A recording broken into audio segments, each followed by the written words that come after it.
Hi guys, welcome to another episode of TMC, the Mainframe community. I'm joined today by one Joe and two Joe. So we've got GI Joe, Mainframe, and we've also got the Mainframer, Joseph Westman. So Thanks for having me. it's a pleasure. Do you want to tell the audience a bit about yourself, a bit about your journey? Yeah, sure. So I've been in the mainframe over 20 years now. I started as a co-op student, as we call it in Canada, picked up out of school. Yeah. In the mainframe as a COBOL developer, I worked on a number of applications for about 15 years in the bank, worked my way up, started doing performance capacity work, some DBA work, a little bit of everything actually you can do on the platform. Naturally, because of my knowledge of the applications, I moved into a modernization role.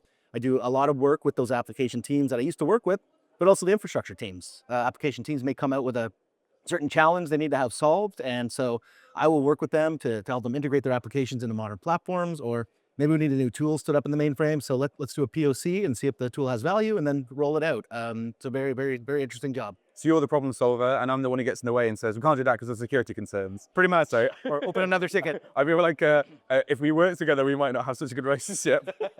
It sounds about right. But I guess that's actually quite a funny point, like a little tangent then to community, because sometimes in community, you don't necessarily always have aligning opinions or aligning wants or needs, but you still find a way to make things work. Yeah. So I guess saying that, what would you say community means to you? Like when you think of the word community, how would you kind of paraphrase, how would you imbue that? Yeah.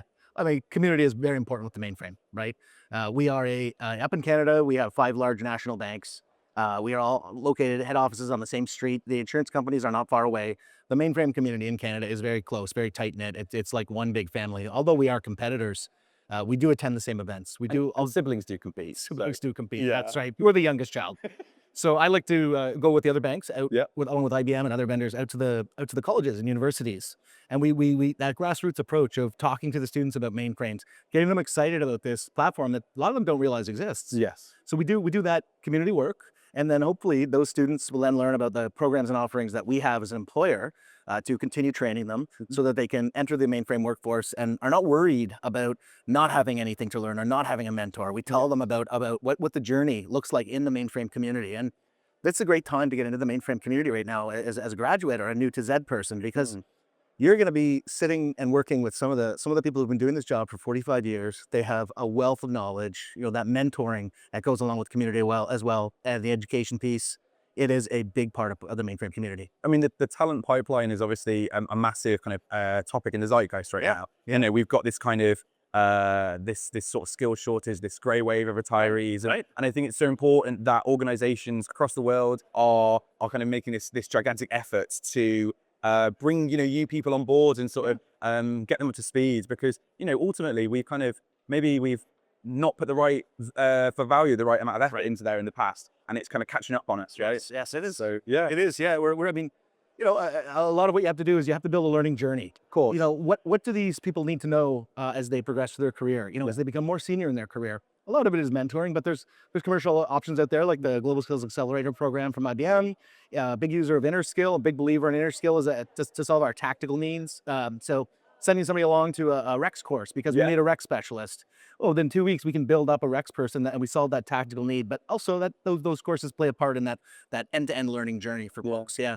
And I think it's also a really important point that just because you might say we need say a Rex person, you don't necessarily just say we'll make the only Rex person, because then you might end up with the same issue again in the future. Right. So what if this person retires or they get ill? Yes. Well, we're back to square one. So Right. you maybe create that sort of, I guess, that culture of learning, right? Yep. So that's such an important point. And you have recently, your kind of peers, you've hired, is it 5 new people recently? And it's kind of, We've actually hired a group of 35 mainframe. so I missed the 3 in front of it. Give or take a few. Yeah, To run our mainframe operations. So it's Brilliant, wasn't it? a massive undertaking in the last year to first find these resources and then get them in place and get them up to speed on the platform. So yeah, big mainframe hiring right now. Lots of opportunities available. Put the money where the mouth is, and they've invested, and that's what we want to see. We want to see organizations really saying, we know this is an issue, and we're not just going to sort of put it off until the very last minute. Let's sort of tackle it head on. Yeah. So it's brilliant. Yeah. We have a approach. My colleague, he likes to say, it's the trades approach.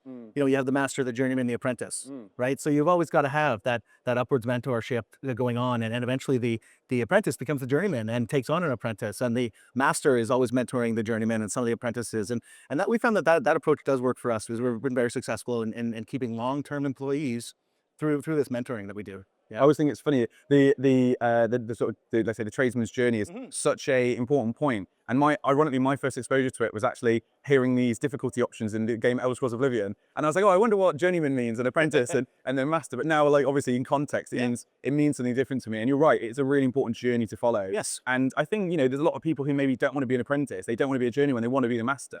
You can't just skip to, the sort of finale, read the last chapter of the book. And it's sort of, it just doesn't make sense without like context. Yeah. So. And there's a journey that comes along in the mainframe, right? I mean, I started as application developer. I've done 4 or 5 different roles on the mainframe. I had different senior junior roles, but also in very different spaces: data space, operations, performance capacity, a lot of application development, testing, now modernization, right? So, just because you want to get to that master, your journey may change. You may go in different directions along the way. And that's you can be a journeyman of one thing and a master of another, accessories. There's so many, there's almost too much. Well, there is too much. There is too much, yes. So there's almost this kind of natural, impossible limit that, you do have to just acknowledge, it's not impossible to learn everything. Yeah. But you pick and choose your battles. Exactly. Exactly what you want to learn. And a lot of folks do spend their entire career working on the same application. And there's something perfectly respectable about that. Absolutely. Because they are the experts in that application.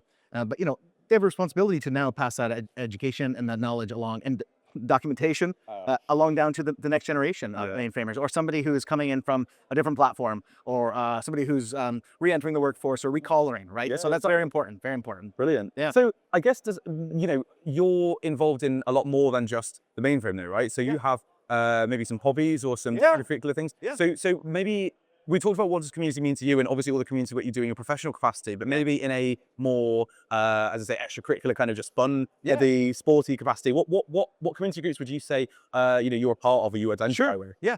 I have a son who plays very high level competitive soccer in Ontario. So we like to go over to Europe and watch soccer games. Football. I'm sorry. Yes. Sorry. That's fine. We have Canadian football, which is a totally different sport. So let's not get into those subjects. So we go all over seeing soccer games, but I also manage his under 13, well, soon to be under 14. They play at the provincial level. So we go from one end of Ontario to the other end of Ontario, one of the largest provinces. And we do this every single weekend. Wow. So I work with a team of 20 families and 20 boys, and everything from booking hotels, cutting the orange slices, cleaning up the cuts, handing out the ice packs, you name it. I'm there on the bench doing it all. Trying to keep all the parents happy and make sure that everybody's wishes are represented, or that we can, go with a majority approach for a lot of things. So it's a hobby I've been doing for about 3 years. I find I get a lot of personal reward and satisfaction out of it. And, I really enjoy, giving back to the community. And I tell these boys all the time, when you're older and you see me in the supermarket, come up and say hi. I want to hear what you're doing. You're off in college, So yeah, it's a great, great rewarding opportunity I've been working on. Yeah. I think that's such a really poignant thing to discuss. Obviously, I do quite a lot with in the UK with the kind of RAF Air Cadets. Okay. And I have a similar thing where I'm quite, I do the pastoral stuff, I do the educational stuff, and so I teach culinary skills and STEM and cyber, and I absolutely love it. But I always say to them, like, if I ever see you, I want to hear how you're doing. Like, I have a kind of investment in, I've put a lot of time and energy into seeing these youngsters kind of progress. Yes. And I really want to know they've succeeded. And if they don't, I want to be able to say, like, maybe I can give you some more advice, and they can keep that journey it's going. Yes. Yeah. And I think, like you say, you don't get a financial incentive to do it. No. But it's a really rewarding, fulfilling experience that pays for itself. Right. Doesn't. Yeah, absolutely. Yeah. You hit the nail on the head there. I mean, that's brilliant. So I guess, interesting point then, have you ever experienced something in that capacity with the kind of under 13, under 14 soccer group that maybe is relevant, or has been, maybe a teaching that's been maybe useful in the mainframe space, or vice versa? Yeah. Maybe a transferable skill, or? Yeah. I mean, you have to be able to work with people, right? We have 20 parents, 40 parents actually, that all have different wishes and goals for their kids, right? And it's very similar to the professional world, where you have a team of 20 people, or work with a team of 20 people, or be on a project with 20 people temporarily, and they all have different hopes and dreams and goals, right? Yes. So you have to keep yourself open, and sometimes step back and open up your mind and realize, what does this person want to get out of this journey? What is this person interested in? Do they want to continue doing this role? Do they want to pick up a new skill? What are they interested in? Building those personal connections has really helped me be successful, a little bit of a social animal when it comes to these things. And I like to get to know the people so that I can build those relationships. And my son's always saying to me, Dad, how can you always talk to people about what they do, and you always tell them what you do? And I said, well, James, one day I might have a problem with my car. Yeah. And I want to ask somebody some advice about my car. And I know that they fix cars. Yeah. And they might have, they might want some advice on a mortgage Yeah. or about banking, or, we can help each other. Yeah. And that's what makes the world go round, right? And it's that community approach, and just opening up your network to anybody and everybody. It's just been a very rewarding experience in my approach to life. We kind of lost that a lot as a community, right? As a worldwide community. Yeah. You lost this idea of just doing good for the sake of doing good, like Yeah. gestures of goodwill and kind of, just being empathetic Yeah. is in itself the only reason we do things. Yes. There doesn't need to be like a kind of extra reason, a financial incentive. Reward, yeah. I think unfortunately that's something to say we kind of maybe lost a lot, but Yeah. I think people consciously making those decisions will inspire other people. Yep. And I do think that's the kind of infectious nature of being, kind of advocate, community-driven person. Yeah, absolutely. Yeah. I think it's a lovely point as well with the kind of empathy, like you say. It's you never know what someone's going through. You never know whether they might be able to help you and you can help them. Exactly. And I always think it's funny. Like I got on the train at one point and I heard some woman talking to her son, and then I heard her mentioning something about, I think it was GE aviation. Yeah. And I was like, oh, does your son want to go into aviation engineering and aeronautical engineering? She was like, yeah, he really does.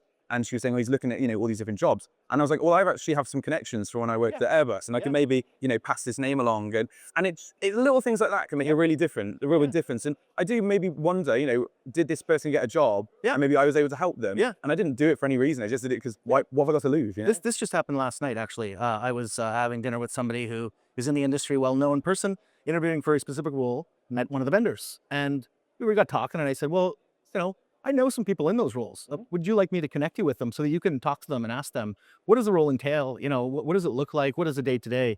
And so I reached out to 2 individuals at this vendor, and now those connections are made.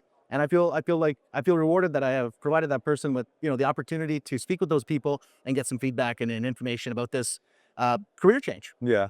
I think that's it. It's a really nice gesture, and sometimes, like you say, it's the gesture is more important than the result. Yeah. You might not get the job, you might not get what you need, but at least you tried to help, and maybe the trying to help has helped someone come out of their comfort zone. They maybe pushing themselves a little bit further. Yeah, of course. So I guess with all this kind of advocacy in the sort of soccer space, has any of that ever been?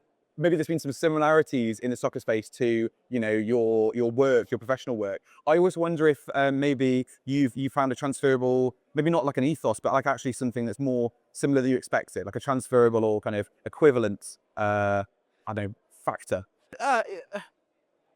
More or less, it's all about dealing with the people, right? As I mentioned earlier, it's you have to be able to work with people, have that empathy, be able to step back and understand what are they going through, right? Yeah. I mean, I don't actually manage a team. I form teams to work on small projects, large projects.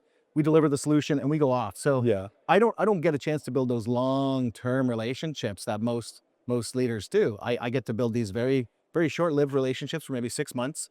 No less powerful. Right. But it's the same as in the soccer world. Maybe a 50% turnover every year at this level. And so being able, having that ability to just, go into a new team or go into a new group of parents and kids and be able to relate to them, it's no different than going in, building a new team in the professional world. And so I feel like that is a very transferable skill. And I think that's why I'm successful in both of these spaces. Yeah. It's funny, I'm sure, maybe it was the Wolf of Wall Street or something. Sure, there's a quote and it's like, you're not selling, say, a house, you're not selling like a mortgage, you're selling someone's future. Yes. And it's all about what the person wants, what the person needs. Yeah. Less about the product and more about like, what is it exactly that this person is hoping for? Right. And I think that's why it's a really important point that you brought up in the, in soccer as in our professional industry. Yeah. You have to be able to say, maybe, does this person, is it a mortgage? Is it a house? Is it a sort of a loan? Right. Actually, is it more important to describe it as someone wants to get, a head start in their dream job? They've always wanted to open a bakery. Right. You're not selling them or kind of helping them with the loan. You're helping them with their future, their aspirations. Yeah. I think it's knowing the person, knowing the people you work with, knowing the customers. Yep. I think that's a really important point. And like you say, it's something very similar. Yeah, absolutely. Yeah. So I guess with that said, are there any maybe calls to arms, any things that you would suggest to our audience? You should consider this more. You should really be more mindful of something in particular. Yeah, I think the industry as a whole needs to be more mindful of succession planning. Brilliant point. Right. Okay. And he talked about the gray wave. Yes. Right. And the skill shortage that the industry is facing. And we have done a lot of work in that space in the last couple of years. Yeah. And so I think that we all owe it to ourselves to mentor a few people who are new to the platform, or even somebody who is looking to transition to a different type of role on the platform. I think that is something that we all need to, take up arms and all start doing this work. I can't emphasize the importance of that enough, because that's going to, you don't want to be, there's nothing good about being the smartest guy in the room, because then you're the one who has to solve all the problems, right? You want to spread that knowledge so that you're not the one getting phone called every single night to fix things, right? Yeah. And so you have to start building up the next generation so that you can go on and move on to the next thing, and they can come on up and take your previous role. And I just feel like that cycle just needs to continue, and it really starts with the grassroots, the grassroots, reaching out to the colleges and things like that. That is, to me, where we as an industry need to do better, and that is from the employers and the vendors as well.